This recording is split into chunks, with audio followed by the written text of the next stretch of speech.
दोस्तों, जब ये वीडियो आप तक पहुंच चुकी है तो वक्त निकाल कर, टाइम निकाल कर ओवैसी साहब की बात आप हजरात समाप्त करें। और सिर्फ आप समाप्त ना करें, आप ना सुने, बल्कि अपने तमाम मुसलमान भाइयों तक जो है इस वीडियो को पहुंचाएं, ताकि वो लोग जो है टाइम निकाल करके, वक्त निकाल करके और उनकी बात को सुनें।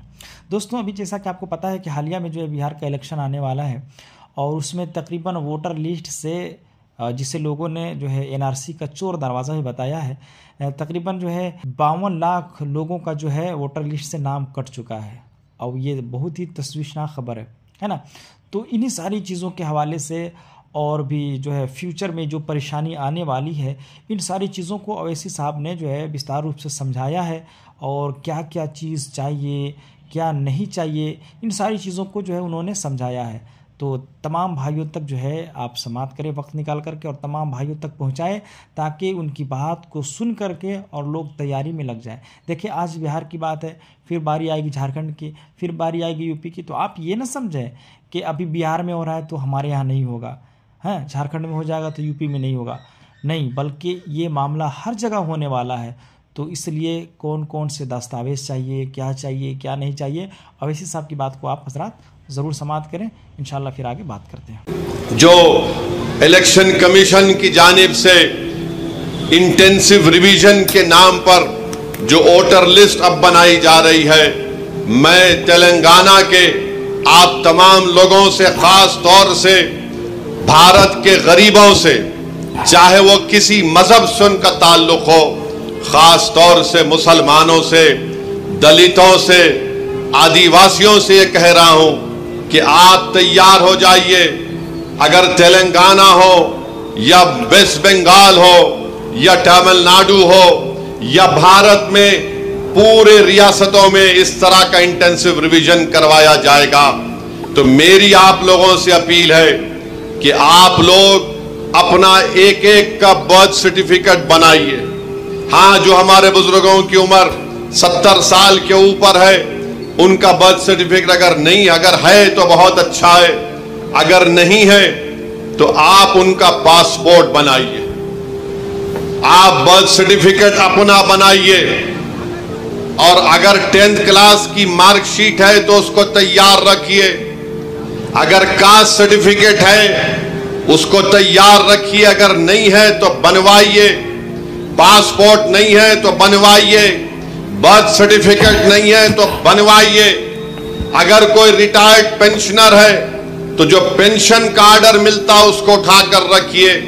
अगर आपको 2 BHK का सर्टिफिकेट मिलता है कि आपको 2 BHK दिया गया, उसको उठाकर हिफाजत से रखिए।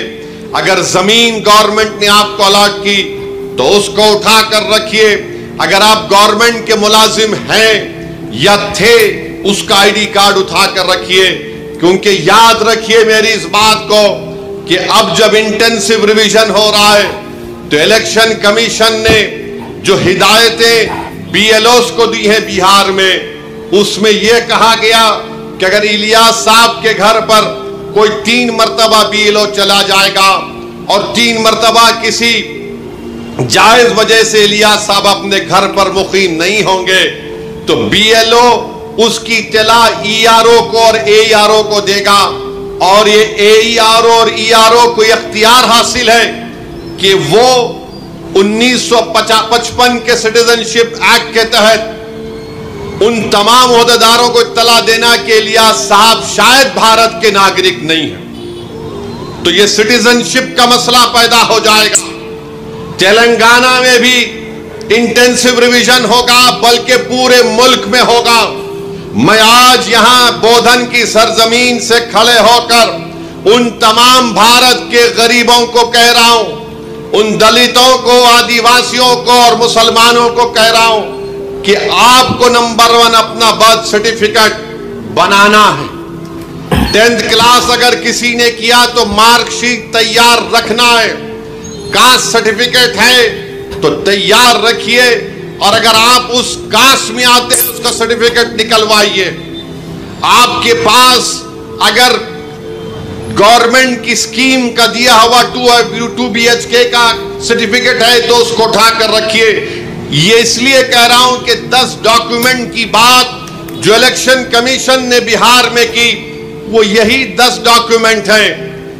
हमने सुप्रीम कोर्ट को अख्तरुल ईमान मजलिस की तरफ से गए तो सुप्रीम कोर्ट ने अपने इंटरिम ऑर्डर में कहा कि प्राइमा फेसी हम इलेक्शन कमीशन से कहते हैं कि आधार कार्ड को भी, जो इलेक्शन कमीशन का वोट डालने का एपिक कार्ड होता है, राशन कार्ड को भी वो कंसिडर करे।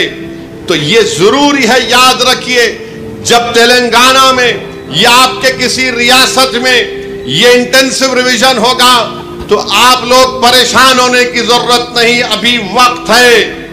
पासपोर्ट बना सकते, दबा के पासपोर्ट बनाओ। बर्थ सर्टिफिकेट नहीं है तो बर्थ सर्टिफिकेट बनाओ। कास्ट सर्टिफिकेट है या नहीं है, आप आते हैं उस कास्ट में तो उस कास्ट सर्टिफिकेट को बना के रखो। याद रखो मेरी इस बात को, अगर आपका नाम वोटर लिस्ट से निकल गया तो मोदी को सबसे ज्यादा खुशी होगी। क्यों खुशी होगी? क्यों खुशी होगी बताता हूं मैं आपको। आपका नाम जब तक वोटर लिस्ट में रहा, जैसा हम अब मोदी से सवाल कर रहे हैं, बताओ गरीब गरीब क्यों होते जा रहा और दौलतमंद क्यों हो रहा है, तो मोदी ये नहीं चाहते कि कोई उनसे सवाल करे। अगर नौजवानों तुम्हारा नाम वोटर लिस्ट से निकल गया तो तुम कोई अख्तियार हासिल नहीं होगा भारत के प्रधानमंत्री से पूछने के लिए कि क्यों बेरोजगारी मेरा मुकद्दर बन गया। और जिस तरीके से बार बार ये कहा जा रहा है कि फुला इलाके में बांग्लादेशी है, फुला इलाके में रोहिंग्या म्यांमार के लोग हैं, फुला इलाकों में नेपाली लोग आके बस गए, ये सब तैयारियां की जा रही हैं। मैं आपको जिम्मेदारी से बाखबर कर रहा हूं। ये जज्बात में लाने के लिए, ये डराने के लिए नहीं कह रहा हूं। ऑन रिकॉर्ड कह दिया गया कि पूरे भारत में इंटेंसिव रिवीजन होगा। और तेलंगाना में जो लास्ट इंटेंसिव रिवीजन हुआ था, मेरे ख्याल से अगर मेरा हाफिजा सही है तो 2007 में या फिर 2002 में हुआ था। मगर ये चीज की तैयारी करके रखिए। मैं भी रशादी साहब से बात कर रहा था कि हमको अनकरीब में तेलंगाना में एक हमारे सदर साहब की मौजूदगी में, उनकी क़यादत में एक मीटिंग करके हम तमाम तंजीमों के जिम्मेदारों को बुलाकर हम उनसे अपील करें, बल्कि हर जुमे के खुतबे से पहले जो लोग मस्जिदों में वाज करते हैं या बयान देते हैं, मेरी आपसे भी अपील है कि आप लोगों को बाखबर करिए। ये साजिशें की जा रही हैं। कल तुम्हारा नाम वोटर लिस्ट से निकल गया तो वोट डालना तो दूर की बात, कोई आकर तुमसे कहेगा कि अपनी शहरियत साबित करो। फॉरेनर्स ट्रिब्यूनल को भिजा दिया जाएगा, उसका भी एक प्रोसीजर है।